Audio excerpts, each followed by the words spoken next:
Hello everyone. क्या आपको genetics, heredity ये वर्ड्स ऐसे लगते हैं कि बहुत ही मुश्किल है और समझ नहीं आता ये क्या हैं? तो आज के इस वीडियो में मैं आपको इन्हीं वर्ड्स के बारे में एक्सप्लेन करूँगी बहुत ही आसान तरीके से। तो मेरी रिक्वेस्ट है कि ये वीडियो आप शुरू से लेके एंड तक बिना स्किप किए पूरी देखें ताकि आपको ये सारे कंसेप्ट्स एकदम क्लियर हो जाएं। मैं आपको ये बताना चाहती हूँ कि हम सबकी बॉडीज़, चाहे वो प्लांट्स हैं, एनिमल्स हैं, ह्यूमन बीइंग्स हैं, कोई भी क्रिएचर है, वो बिल्कुल ऐसे ही बनी है जैसे एक मकान ईंटों से बना होता है। ऐसे हम सब की बॉडी जो है वो बहुत सारे सेल्स को मिला के बनती है। हर सेल एक कंपार्टमेंट की तरह होता है, एक बॉक्स की तरह होता है और उस बॉक्स में कुछ सामान होता है। इसमें जो सबसे इम्पॉर्टेंट सामान है उसे हम बोलते हैं न्यूक्लियस। ये सेल के बिल्कुल बीचों बीच होता है और कई बार साइड पे भी होता है। और ये न्यूक्लियस आप इमेजिन करो कि ये एक और छोटा सा सर्कुलर बॉक्स है, गोल डिब्बा है, इसके अंदर कुछ और सामान होता है और उस सामान में दो ऐसे स्प्रिंग की तरह स्ट्रैंड्स या धागे होते हैं। जैसे स्प्रिंग होता है ना, बिल्कुल वैसे ही मैं अब आपको बता दूं कि सेल के अंदर ये जो गोल बॉक्स है इसको हम बोलते हैं न्यूक्लियस। इस न्यूक्लियस में दो स्प्रिंग नुमा धागे होते हैं जो आपस में लिपटे हुए होते हैं और दोनों धागों में आप इमेजिन करो जैसे किसी धागे में मोती हैं, चार अलग अलग रंगों के, और ये अलग अलग रंग अलग अलग सीक्वेंस में प्रेजेंट है इन धागों पे, दोनों धागों पे। या आप ये भी सोच सकते हैं कि दो मालाएं हैं, मोतियों की मालाएं स्प्रिंग की तरह जो आपस में लिपटी हुई हैं।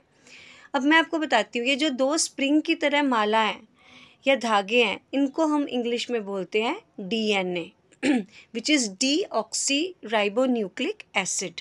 डीएनए स्ट्रैंड्स, ये दो धागे हैं, इनको हम बोलते हैं स्ट्रैंड्स, का मतलब होता है धागे, ठीक है। और ये जो मोती हैं इनको हम बोलते हैं जेनेटिक बेसिस, ओके। और इसी को हम बोलते हैं जीन्स। ये जीन्स जो होते हैं हमारे बॉडी के बिहेवियर के, हमारी माइंड के, हर चीज़ को यही जीन्स डिसाइड करते हैं। हमारा रंग कैसा होगा, हाइट कितनी होगी, हमारे बालों का रंग कैसा है। ऐसे ही अगर हम किसी फ्रूट की बात कर रहे हैं तो कोई एप्पल है वो कितना रेड होगा, उसका साइज़ क्या होगा, उसमें बीज कैसे होंगे, ये सब उस एप्पल के सेल में जो न्यूक्लियस है और न्यूक्लियस में जो डीएनए है और डीएनए के जो जीन्स हैं, हर जीन एक अलग गुण को कंट्रोल में करता है। तो और वो साइंस जो इन चीज़ों को सिखाती है, जो इन चीज़ों को स्टडी करती है, हर जीन को, कि ये जीन किस लिए है और वो जीन किस लिए है, इस साइंस को बोलते हैं हम जेनेटिक्स। और इन जीन्स को साइंटिस्ट्स ने इतनी ज़्यादा पहुंच हासिल कर ली है कि वो किसी भी क्रिएचर की बॉडी के पहले सेल को निकालते हैं। जो मैंने आपको बताया, सेल मतलब जैसे मकान ईंटों से बना होता है, ऐसे ही हर बॉडी कुछ सेल्स से बनी होती है। तो साइंटिस्ट, जेनेटिक इंजीनियर्स क्या करते हैं, बॉडी में से सेल निकालते हैं, सेल में से न्यूक्लियस निकालते हैं, जो मैंने आपको बताया सर्कुलर बॉक्स, और उस न्यूक्लियस में से वो स्प्रिंग नुमा धागे निकालते हैं और उन धागों में से वो मोती निकालते हैं, वो जीन निकालते हैं जो उस फ्रूट के उस पर्टिकुलर चीज़ को कंट्रोल करता है जो साइंटिस्ट्स चेंज करना चाहते हैं। मैं आपको इसका एग्जांपल बताती हूँ। जैसे कि आपने देखा होगा, पहले जब हम पपीता काटते थे, आज से बहुत साल पहले, आप अपने बड़े बुज़ुर्गों से या पेरेंट्स से आप पूछना तो उस पपीते में से ब्लैक कलर के बीज निकलते थे। अभी भी अगर आपने पपीते का पेड़ घर में उगाया हुआ है, अगर आप पपीता काटेंगे उसमें ब्लैक कलर के बीज निकलेंगे। लेकिन पिछले कुछ टाइम से मार्केट में ऐसे पपीते आ रहे हैं जिन्हें आप काटते हैं तो अंदर बीज होते ही नहीं। इसको हम बोलते हैं सीडलेस वैरायटी।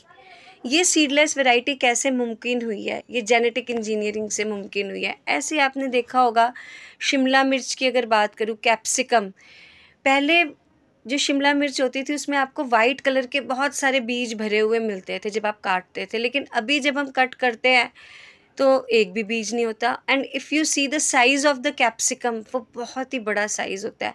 आजकल आप देखो गुआवाज़ हैं, वो मेगा साइज्ड गुआवाज़ आ रहे हैं, पल्प बहुत ज़्यादा है फ्रूट्स में।